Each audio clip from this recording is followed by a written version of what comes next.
So today I want to make a video um, on this question I got from Reddit, which is how do I build a social circle from zero? Oh, a meaningful social circle from zero. So people that aren't just acquaintances, they are real friends that enjoy spending time with you. People who listens to what's really going on for you and tell you about what's really going on for them. So I want to answer this question from my own experiences, as that is something I have been trying to do for myself in the last 3 years. And yeah, I want to share with you guys what I have found that has really worked for me. The first thing I want to address is this idea of building from zero. Um, there's a good side to this and a downside to this. The good side is that you have a lot of power here if you're building from zero to really build it from the ground up. Because when people say they're building a social circle from zero, a lot of times what they're also talking about is they're building a more meaningful lifestyle from zero as well. Um, and that's where it creates a lot of change for you, where you'll create a life that people actually want to be a part of. You'll create a person that you are that people actually want to get to know. That's the upside. The downside is that the more impatient you are, the quicker you expect yourself to get there, the longer it's gonna take. Um, this is an expression I use in self development, which is that is quicker to go slow. I just want to set this expectation up so that you, the listener, knows to have a more realistic expectation, meaning that just because you watch this video and you do everything I tell you to do doesn't mean in 2 months time you're gonna have like those you're gonna have that social circle that you see on TV shows like Friends. I think you will get there or get to a place where it makes you feel really happy, and I think you'll get there, but I don't think you're gonna get there right away if you're starting from zero. But if you put the time and effort into it, I think you can build something that is really meaningful to you, just like I'm starting to experience that myself. Yeah. So I got 3 quick tips here that has worked for me, and all 3 of these tips are related to each other. So keep that in mind as you're listening. The first one is to build a life. What I mean is it's quite simple. Don't sit at home on the couch all day, because that's how can you make friends if you're not even out there. But when I say build a life, I don't mean going to meet and greet meetups as your sole way of meeting new people. Um, so on things like meetup.com, or maybe like work functions, it's very easy to go to one of these like meet and greet type things where strangers are meeting other strangers and people make friends that way. This is something I've done in the past, and it has served me well in terms of finding surface level connections, or connections that aren't 100% right for me. These are good people, they're just not my people, and I wasn't theirs. Um, Going to meetups are a great way to improve your social muscle, but if you want to make deep, meaningful friendships, what has worked for me is look at what makes my life meaningful. Um, so I did that by doing 2 things. One is I joined a self-development slash confidence group. Um, the credit isn't the credit doesn't go to the social confidence side of this group. It goes to the people of this group, people who want to work on themselves and people who are in a space where they want to support themselves and support each other. So I met some good brothers there, and yeah, that has been that has added a level of value in my life where people that I could actually talk to my problems about, people that I could open up to. Um, so that's one part of what I did. The second part of what I did in terms of building a life was to find a hobby that I actually enjoyed, a passion that gave me meaning. And for me, that was dancing. Um, Other things I've started doing recently, drawing is drawing. I'm going to a drawing class, live drawing specifically, live drawing meetups.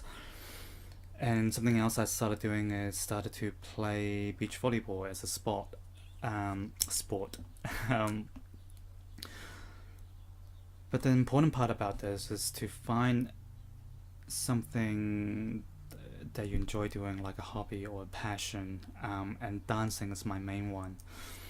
And all of the meaningful friendships I have now, almost all of the meaningful friendships I have now, came from dancing because of the way that dancing gives me value is the same as how dancing gives these other people value, which means we already have that in common, is that we value connection with another person, we value being in the moment, and we value expressing ourselves to the music. And through that, I met people that I really genuinely enjoy spending time with. So I really encourage for people who want to make meaningful friendships is to build a meaningful life. Do that, and the right people will show up. Um, Now, I'll just give you guys a quick tip on finding a hobby. You're not gonna find the right hobby for you right away. Um, I think in terms of trying new things, I try a few new things. I can't remember how many there were, but dancing may not be the first thing I tried. Um, but it's one of those things where as soon as I tried it, I haven't stopped. I think I was going to dance classes for about a year straight, from the first day I started a dance class. That's how passionate I felt towards it. And it was that passion that attracted other people towards me, including women as well. So, yeah, this my so these three tips I'm giving you. That's the first tip. These are probably the most important tips I can give you in terms of building a meaningful social circle. So the second tip: when socializing with people, treat socializing as an experience, not a means to a goal. What that means in more layman's term is that when you talk to a new person, don't talk to them with the aim of I want to make this person my friend, or with the aim of I want this person to be my girlfriend or boyfriend, or I want to fuck this person. You can, if you're attracted to them, that's great. But what I mean is, talk to them as part of your lifestyle, as part of your experience. So I make conversations with new people in Zook on a regular basis, and for me that is part of the experience. I might have said the word Zook just now. Zook is the style of dancing that I'm doing, in case that confuses anyone. Um, so at dancing, I talk to new people as part of what dancing is to me. Is that I go there, I dance, and I socialize. And these people, I may never see them again, and it doesn't matter. I just enjoy talking with them for the fun of talking. And that is also one of the ways that I start making meaningful friendships, is that over time, by getting to know people a little bit better each time, and they feel more at ease with you, um, out of nowhere, a connection can be built. And I've seen this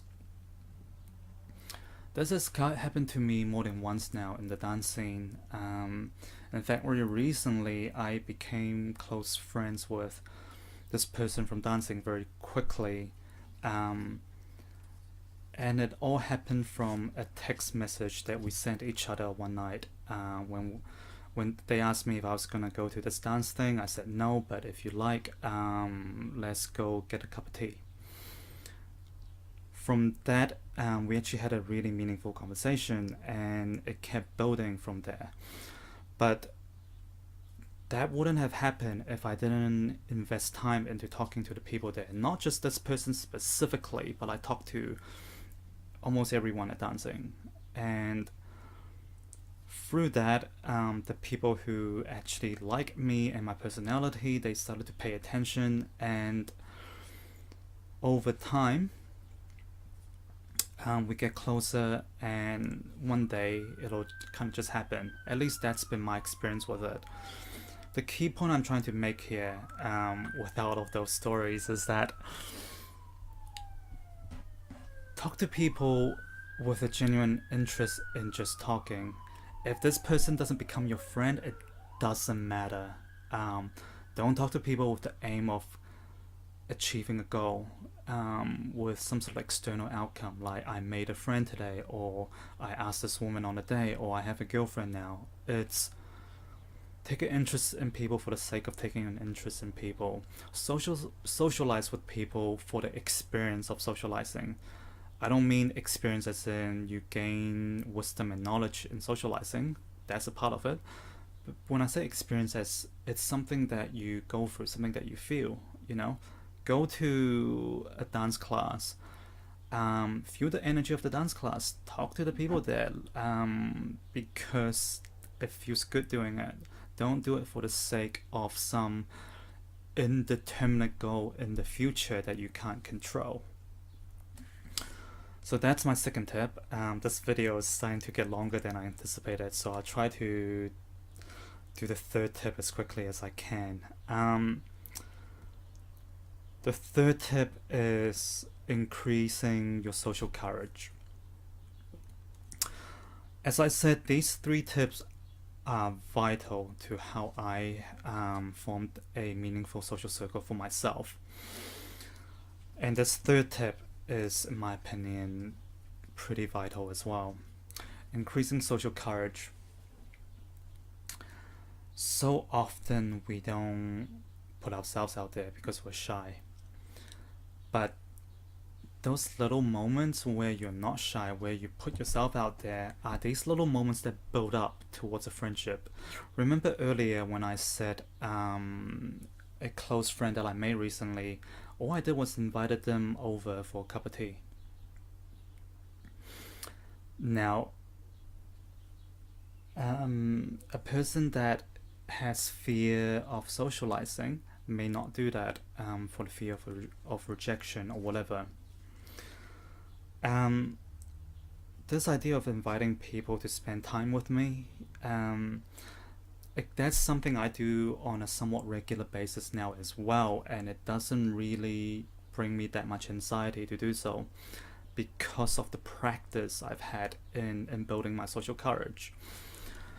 Social courage can start in very simple ways, such as when you meet someone, or when you see someone and you make eye contact with them, give them like one of those eyebrow things, like one of these, or just smile at them.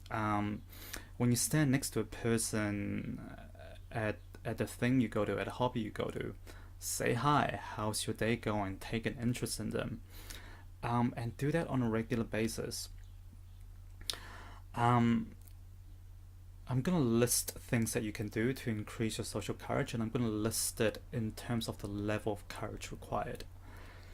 So other ways to increase social courage is to speak up in a group setting, to voice your opinion, or to, better yet, to voice your opinion about someone else.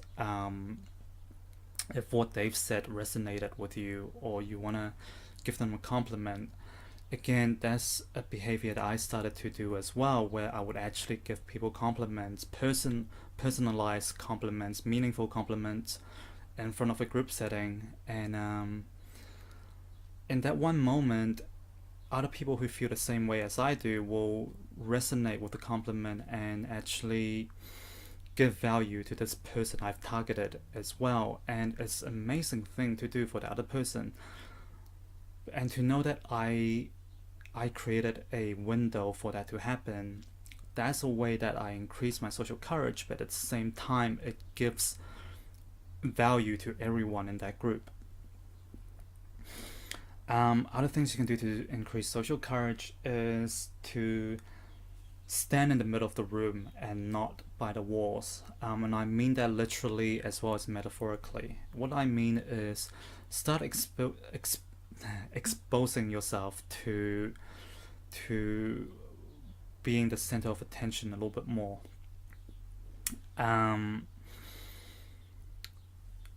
What these exercises do is to get you used to being seen and heard by other people. So what you're also doing is you're giving yourself permission to speak up, giving yourself permission to present yourself to other people, because that is a very important part in forming meaningful friendship, is the idea of you being seen by other people, and the other half of that, of course, is you seeing other people and allowing other people to be seen. Other things that increase social courage is just to do uncomfortable things. Say yes to things you don't normally say yes to. This weekend I'm going to a ice bath thing, so I'm gonna go sit in an ice bath and learn to breathe through my discomfort. It's called a Wim Hof technique. I'm also considering going to Krav Maga the weekend after. I'm in about I actually have to get going soon. In about 2 hours time, I'm going to be naked in a room full of people because I'm going to be a life model for life drawing. These things are what I mean when I say increase your. Really, I just mean increasing your courage, but increase it in a social setting. Will really help you in terms of making friends. I don't really want to go too much into the psychology or the idea behind it, because it's actually quite simple. All it is allowing yourself to be seen and noticed by other people, not in a narcissistic I want to draw everyone's attention to me sort of a way, but in a I'm unashamed of showing who I am sort of a way. In a social setting, that is a very attractive thing to have, whether you're trying to date or trying to make new friends. So these are my 3 tips, and they all work really well with each other. So I'm just going to repeat them real quick. The first one is to build a meaningful lifestyle. The second one is to socialize for the sake of socializing, not for the sake of some sort of external outcome. Talk to people not because you want to make them your friend. Talk to people because you enjoy talking to them, because you enjoy taking an interest in them, and in return people will do the same for you. And the third part is just increase your social courage. Increase your social courage. The more your social courage builds, the more smooth you are. Like the more charisma you build. For now, if you think of charisma as a sense of feeling socially at ease in a social setting, a sense of feeling unashamed of showing who you are, your playful side, your serious side, your genuine side. These are my 3 tips. If you have any questions on how to make this even more practical for you, or if you just want to talk about any thoughts and questions you have, please leave a comment down below or message me directly. I'm happy to help in whatever way I can, because this is something that I feel really passionate about. Alright, thanks for watching.